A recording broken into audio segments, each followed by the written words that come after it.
Hello and welcome to Up Your Assets. I'm Ray Ferrara, founder and executive chair of Provise Management Group. And today's a session of Up Your Assets, like all of our others, are meant to give you general advice and education. We do not provide personalized financial advice here at Up Your Assets.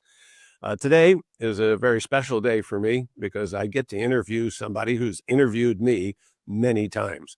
Back in the early 90s, when I was at a International Association of Financial Planners meeting in Phoenix, Arizona, I happened to join a lot of other certified financial planners working with USA Today, answering questions for the general public. And the reporter who was there that was covering that particular event was John Waggoner. And over the years, John and I have continued our relationship, and I've had the pleasure of responding to many of his requests for some advice and quotes in the articles he's written. And today, I get to reverse the roles on him. I'm going to get to ask him the questions, and hopefully this will help you as you read financial advice as you go forward. John, welcome to Up Your Assets. Ray, it's a pleasure to see you. Thank you so much. You bet. John, how did you find yourself becoming a reporter, and particularly a reporter on personal finance? Well, I prepared myself in college by being a literature major, and I got my master's actually in literature and did some teaching. And a friend called me and said that there was a person who was looking for an editor. And so I said, well, what for? And he said, it's for a newsletter about money market mutual funds. I had no idea what those were. And I told him that. And he said, well, we found it's easier to teach a writer about business than it is to teach a business person to write. And so we, with some trepidation, I went there, and it was run by kind of a wild man named Bill Donahue, who started a publication that's still around called Money Fund Report. And what they would do is call all the money funds in existence and ask them for their yields and some details about their portfolios. He also had he always had a side project or two going on. One was called Donahue's Money Letter, which Money Letter, I believe, is still in existence. And it gave personal finance advice. And this was a time when, you could get 11% on your money fund. And those were the good old days. Those were the good old days. Of course, inflation was, 10%, but still, it was, you'd write stories saying, well, gosh, you're only getting 9% from this fund. Why don't you switch to this fund that has 10%? Yeah, that kind of thing. And, but I learned a lot from them about mostly the short end of the bond market. And then Bill, at one point, this was like 1982, he had good instincts.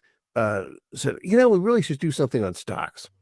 And so we started writing about stocks as well as bond funds and no-load mutual funds, which were all the rage those days because you could buy them without a sales commission. And so that's how I started. And I was surprised for all my, training in liberal arts. I just thought finance was fascinating. So ever since then, that's what I've been doing. Wow. It's funny how all of that happens. One of my little secrets is a zoology major who graduated college, started selling computers for IBM, and 18 months later got into the finance business. So here we both are. Yeah, here we go. Yeah. John, so how do you stay up with all of the personal financial news and the trends? And then how do you decide with all of that information that's out there, what to write about? Well, it's interesting. Part of it, now I can pretty much write about whatever I feel like writing about. So there's that. I don't have an editor saying, hey, you're going to write about the, stock market crash or something like that. And that was not necessarily a question. So I found that I've become much more interested in what people are doing with their money and what they're saying about the stock market and bond market, and also things that I think are kind of dumb. I'm working on a story now about all the the really silly ETF that are out there, exchange traded funds, there's one now where you can that's one stock will go up and another stock will go down at the same time. That's your entire investment, right? These two stocks in an exchange traded fund, one going up and one going down. And you would probably have more fun going to Vegas with that money. I don't know. It just seems cynical and dumb. I don't know if they've accumulated a lot of assets. I hope not. But I've always been interested in some of the silliness that goes on in finance and trying to steer people away from some of that. They're fun to read about, not when you're involved, but it's fun. Sure. So, John, you're talking about the silliness, et cetera. I'd be interested in your views on cryptocurrencies. So let's start this off with, had you listened to me, you would not have made a cent in cryptocurrency. And a lot of people have made a whole lot of sense in cryptocurrencies. I don't see a lot of sense in it, right? If you want a currency, what's one thing you want from your currency? You want it to be stable, right? You want it not to go up 50, 60% or down 60%. Try to imagine, if you had you had to pay your rent in Bitcoin, the guy charged you 1 Bitcoin a month, right? Well, right now, a Bitcoin is worth of what, like $95,000, right? Up from $60,000. I guess that would work, but it would seem weird to me that if you were getting paid 1 Bitcoin a month, that you could 1 month buy a whole bunch of stuff and another month, not very much. We've seen the slow erosion of the dollar, but nothing like crypto does. So if you buy the argument that this is a swell new currency, I don't know. I like currencies that don't jump around as much. Now, if it's as an investment, there's nothing behind it. I mean, except the faith that someone else will buy it at a higher price. And I just don't see it. And, crypto folks get very passionate about it. They say, well, there's nothing behind the dollar either. And I say, well, there's the U.S. Army, which is something, right? You can't really write that off.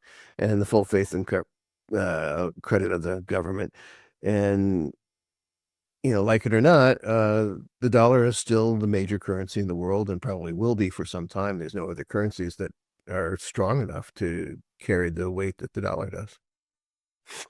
Well, it's something that you and I certainly agree on. I've always said that the price of cryptocurrency is in the eye of the beholder, and always looking for the greater fool to pay even, that much more for it. But John, there's a lot of complicated subjects out there in the world of finance. How do you break all of that down and make it easier for your readers to understand?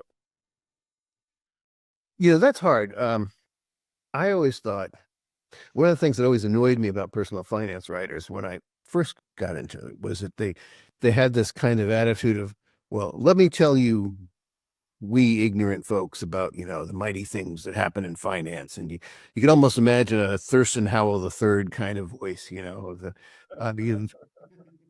you are, little folks. And I always thought, well, you should need to break it down so that your mom could understand it, or your kids, and sometimes that means you have to go a bit out of your way to explain what the point you're trying to make. So if you're trying to explain, for example, why stock market goes up and down, you first have to explain how the stock market works. And so there's a lot of explanatory stuff that comes in. And you and I both know that, having read a fair number of finance textbooks and things like that, that can get pretty dry pretty quickly. If you're writing for somebody who wants to be a financial planner, you just accept that as part of your training. If you're reading in a daily newspaper and you're trying to catch someone's attention and tell them something worthwhile, then that's a little harder. You have to, I think, try to be more approachable, try to give examples that they can relate to. and not go on to topics that you think they wouldn't like. For example, I mean, I may have written some stories in my lifetime about options, but I just don't think that's a good topic for the general public because it's very specific and it's a very good way to lose money very quickly. Now, if you're a pro, that's great, but I probably wouldn't be giving you any advice about it. Well said. Well, John, I've had the pleasure of being a source for you for about 3 decades. And I'm sure that there's a lot of people over the years who wanted you to quote them in whether it was the USA Today or at AARP or any of the other articles. How do you go about vetting those that you quote to find out that they're a reliable source? Yeah. Fortunately now there are more options available to you when we were both starting. Uh, back then you had to maybe look at the Better Business Bureau. For me, going down to the SEC was something that I'd probably take up my entire day as a reporter. And when you're a daily reporter, you don't get many options to do that. So at first you just start by saying, meet the person, talk to them. Do they seem to know what they're doing? Now, I mean, I can pull a lot of information on financial advisors on pretty much anything, any part of their operation, and you can see complaints and things like that. The one caveat is, of course, is that the interesting thing about people who are doing bad things with clients' money is that it's very hard to tell until it all blows up, right? And it always does. And I'm proud to say that I only know one or two of my sources that have been arrested. I'm glad I wasn't one of them. And I do talk to state regulators who kind of have their fingers on the pulse of current frauds and schemes like that. And also, you want to avoid things that are too outre. I mean, it's the definition of a person, a gold miner who is a liar standing in front of a big hole, and so you get used to that. One of the things that's interesting is, the best salespeople in the world are on Wall Street. They just are. And you can kind of tell after a while when you're being when you're being sold. Someone's trying to sell you on something.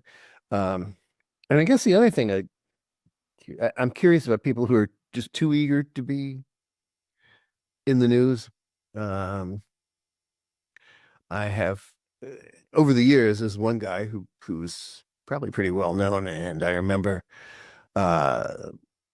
talking to my son's first grade teacher, and she had done business with the firm, and she said, "Well, he wants me to sell everything I own. We have a lot of rental properties and things, and put them all into these funds, Putnam funds that have high sales charges and things." And I said, "Well, that doesn't sound like a good idea to me. You should do something else." And this guy's done very well for himself. I don't know whether he's mended his ways or not, but I get constantly contacted by PR people saying, "Oh, you got to talk to this guy," and I go, "No, I don't." And so far, and I hear about things like that, I tend to take them seriously, and I don't cross them off my list. We're kind of turning it around a little bit. When you and I first met, the internet was just a baby for most of us. And now it's a way of life. How has financial reporting changed as you've navigated from print to digital? And then how does the consumer know that whatever they're reading on the internet is really worthy and not some crazy babble from somebody? Right. Well, yeah, you're absolutely right.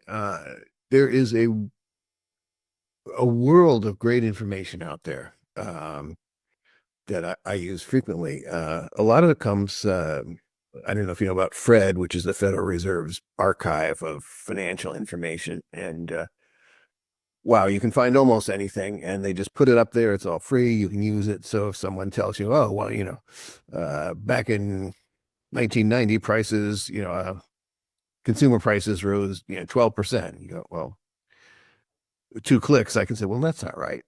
And you have to do that with everything. I mean, the hardest part about being a reporter is being accurate. And the hardest part of being accurate is stuff that you're pretty sure there's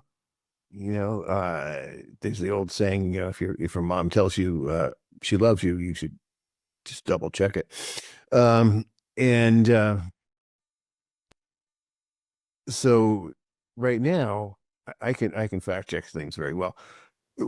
What the problem is, of course, is we used to have fact checkers. We used to have people who would say, Waggoner, what's the matter with you? This is, this is totally wrong, or this is not quite right. Those were the first people let go as the media, traditional media, started to die. Next came the copy editors. There was one point where they were saying to me, well, just post it. We'll check it later. But, Okay. yeah, I'm not comfortable with that, and so today in a lot of media outlets, they don't have the kind of backup that we had, even into like 2010, 2015 or something like that. They're working with very few people. They're working very fast. And it used to be, the saying was you could have it fast or you could have it right, but you couldn't have it both ways. And from what I see now, newspapers are going with, and news outlets are going with fast first. They get it up there and you can fix it later. In a newspaper, when you made a mistake, you had to write a correction. And you had to go up to your editor and say, I'm an idiot. I wrote this. We have to correct it. He would go up to the next editor and say, Waggoner's an idiot, and we have to write a correction. This would go all the way up to the top of the paper, right? And it was humiliating enough that you had to write a correction that says, basically, John Waggoner is an idiot. He messed this up. Here's the real answer. And it was there forever for everybody to see. Now that you can just kind of go in and fix it. And some outlets will say, we corrected this. And others will say nothing. So it's hard to tell. So right now, there is a enormous amount of financial news around. And I guess the first thing I look at is, are there people I've read for a while and trust? I know that they're, I just know from reading them for months or years that they're pretty smart people. There are others who you have to look at. Now you have to look at, well, who's paying them, right? How do these people make their money? Newspapers and traditional media always made their money from advertising. I don't think they ever made any real bones about it.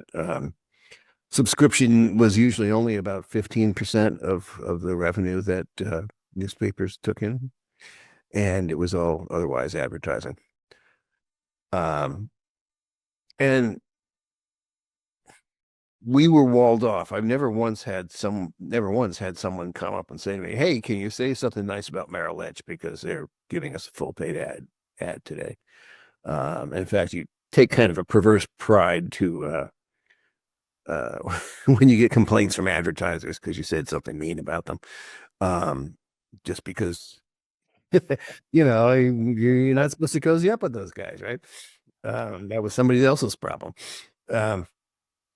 And I've never heard of anybody being penalized for saying something nasty about an advertiser unless they said something wrong. So that was good. I don't know how. You have to really look at places to see how they handle mistakes. Because sooner or later, everybody's going to make a mistake, right? I mean, you would like to think you'd go through life and never have to write a correction, but I'd like to have hair. I don't know. It's just what sometimes, it's just not in the cards. And so, places like AARP will write a correction if it needs to be made. Morningstar will. Um, the Wall Street Journal certainly will. Most papers will. They may bury those corrections, but at least they say, okay, we were wrong. When you see something's been updated, that could mean they've just put new information in. That could mean they were wrong the first time around, and it's hard to tell. I mean, I've had to update stories like tax stories, and the story itself was fine, except it was 2024 information. Now it's 20. Going to look at the next tax year, and you have to update all the tax rates and stuff like that, and that's legitimate. But whenever you see, updated on there, you have to kind of think about how they updated it or why they might have updated it. And if you never see updated, you might think, well, maybe they're not that conscientious about that shit, So, and also these days, this is an irritation with me. I don't know if you find it, but if you're looking up something right on Google or Yahoo, it's no longer at the top of the page. I could say, Google, what's the 10-year Treasury note yield, right? And you get a bunch of paid stuff on top, right? Which has something vaguely to do about 10-year Treasury, but not really. And I just find it irritating because then you get pushed into things that you don't really want to read about. It is definitely a challenge, and some of them are very clever with the way they have that little blue line that you end thinking you're going to the Federal Reserve, but you end up someplace.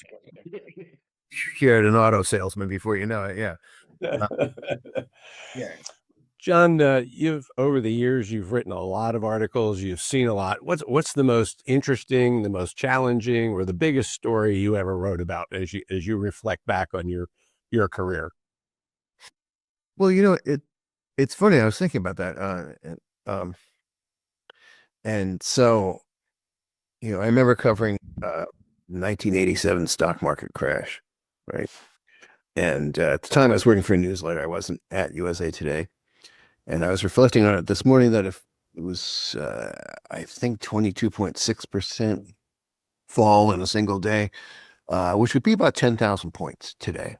And I remember I had been writing about the stock market for all of like 2 or 3 years. I had no idea why it went down as fast as it did. And I was pleased to read in the ever useful Wikipedia that no one still is really quite sure why that happened that day. But these things do happen. The housing crisis in 2008 was a big deal, as was the tech meltdown. And these are things, when you're in the middle of them, you don't really know. I'd say one of the things that I was really interested in was watching all these big houses collapse in 2008. And I remember, because I'd started out with money funds, that when Lehman Brothers collapsed, it took a money fund with it, and it was the reserve fund. It was the first money market ever created. And I had talked to the guy that ran the reserve fund about a month earlier, and he was complaining that no one pays any attention to safety anymore, and said okay. And I was kind of surprised to see that he was like right in the thick of things. And someone told me later, says, well, he's trying to sell the fund, and so that's why he was reaching out to me to complain about the lack of money fund safety, when in fact he was behind it. And when we looked closer at it, the SEC said that there were a number of funds that came perilously close to breaking the buck, as they call it. Like shocking number, like about 150 or so. And I felt that was really important because the short-term money market, if that dries up, you have a lot of companies that will be closing up shop, and because they use the short-term money market for, hey, we're short a bit on our payroll, we need to make a quick loan overnight, we'll be able to cover it next week, and it's a very important part of the monetary system, and I think um, I think that was a big moment. But you have other times that you think are fun too. I went to Florida one time to visit a beekeeper who would take his bees up the East Coast and load them up on a big flatbed truck and kind of follow the springtime up and rent them out to farmers and bring them back. And I got to watch his whole operation, including him parking a huge truckload full of bees next to a McDonald's so that he could, grab some lunch. And that did not make him very popular, I think, with the McDonald's folk. But and I got stung about 12 times while I was doing that because one of the things beekeepers don't tell you are things like, make sure you tuck in your pants, your shirt rather, and make sure that Oh, the other thing I realized is, the little mesh mask that they have, that if it's up against your head, they can get their little stingers in between those little mesh things and sting you. And I found that out about 11 times. So that was that, but it was just interesting. Sometimes,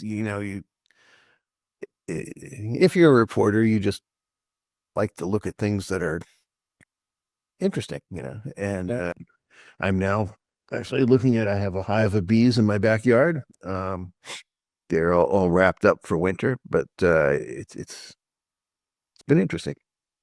Well, so funny where those stories, I guess, will lead you to a hobby.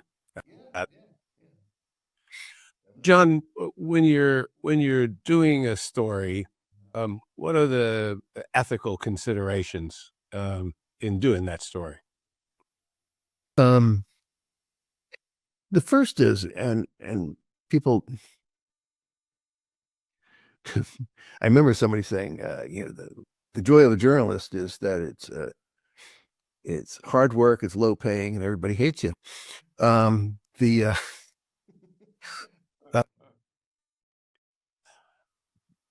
and I honestly believe, and all the reporters I know believe that you have to be honest. You have to do your best to tell the truth, no matter what your own beliefs are, no matter what your opinions are. That you have to lay it out correctly and give both sides if you can. You have to, there's always the uncomfortable call where someone, you have to call somebody and say, gee, Fred, I see the SEC just hauled you off last week. You got anything to say? And they're going to say, yeah, my lawyer won't let me speak, but you have to make the call. And that's hard. And that's the overriding ethic, is that you have to be truthful and you have to check your facts. And you are not there to promote a political cause or any other cause dear to your heart. You just have to do your very best to tell the story straight. And you'll have some, in a large media organization, you would have, editors who would say, seems to me like, that's a little too far on one side or the other, you need to change that. Never once had an editor try to slant a story, say, Yep. oh, we need to make this look better for, the so-and-so administration. Or we don't want to offend our advertisers, or, that kind of thing. And so, and you'd be surprised, good journalists take that really, really, really seriously. And, if you, and I guess I would have a hard time trusting somebody who was backed by, I don't know, Bayer aspirin or somebody, to write an anti-aspirin, story. Um, so I think that's the main thing of ethics, is to be correct, to be fair, um, and to sometimes make uncomfortable calls. And just because you have to be fair and correct, then the story wouldn't be complete without it. And Sure. I remember one time listening to a reporter who was calling a company that had just been um, charged by the SEC with something, and he just called and said, "So, can I have your routine denial?" And they all laughed about that. But then he got a routine denial from the people. But yeah, uh, so Yeah. I think that's the main thing. And so people don't believe that. I think reporters. I'm not sure the internet has done reporting any favors. Uh, Yeah. it's just too easy to set up shop as, I'm Mr. Straight Shooter and I'm going to tell you all about this thing. And really all you are is some guy on the internet. And, uh, and that has more power than I ever thought possible. I mean, It does indeed. You know, for us here at Up Your Assets, we've made it a point that although we may bring a lot of people who are in the industry, those that are selling things, products, etc., that we're not endorsing anything, we're not taking any money from anybody. We're just letting people know about things that are available. And it's really important, even in personal financial planning, those ethical considerations of always putting the client's interest ahead of yourself. Well, John, last question. What advice would you give a younger John Waggoner as he contemplated becoming a financial reporter? um, I've really enjoyed my career. I've found it, uh, you know, something is new every day. And finance reflects in a way, well, it reflects the economy. It reflects the needs of average people. There's really nothing in this world that doesn't in some way touch upon money. And so I've always found that that's just this big, broad palette that you can use to write about. I would say I'm not sure that I would encourage my son to go into financial journalism at this point. Uh, the pay has always been lousy when you start out. It's really bad now. And it's kind of piecework. A lot of times they'll give you, I don't know, $300 for a story. You can't live on that, And and if you do make it, into the majors, um, I think your career span is shorter. I think somewhere around 35, they're very cost conscious now, and they're saying, hey, we can get a kid to do that for half of what you're doing. And of course, kid won't be very good, but uh, that's kind of the way life is. I mean, when I was young and stupid, I was writing for a newsletter with maybe 8,000 readers, right? Now you can be young and stupid and write for millions of people, and they wouldn't know. It's just one of those things. So I'm not sure it's a great career path now, although from what I understand, it's a good thing to have on your resume that you for a while were a reporter, because that shows that you can write and that you know how to research things and think critically, usually. And so that's good. But yeah, I've loved it. by and large. I mean, I think it's, I've had a great time with it. So good. Well, John, I want to thank you for being with us today at Up Your Assets. It was fun to turn the tables on you and get to ask you get you to answer the questions. And I want to thank you for being here. Any last words that you'd like to offer up?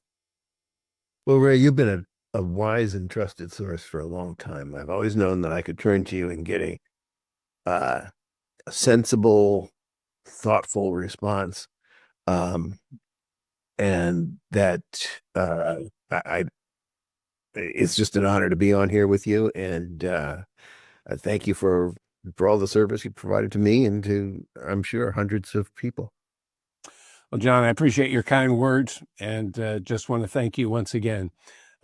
This is Up Your Assets. This is a podcast we do twice a month, coming out on the 1st of the month or the 15th of the month and the last day of the month. We hope that you'll continue to tune in and to enjoy the stories that I'm fortunate enough to bring after having 54 years of experience in the financial services business. Once again, John, thank you for being with us. And may I wish all of you to work really hard to up your assets.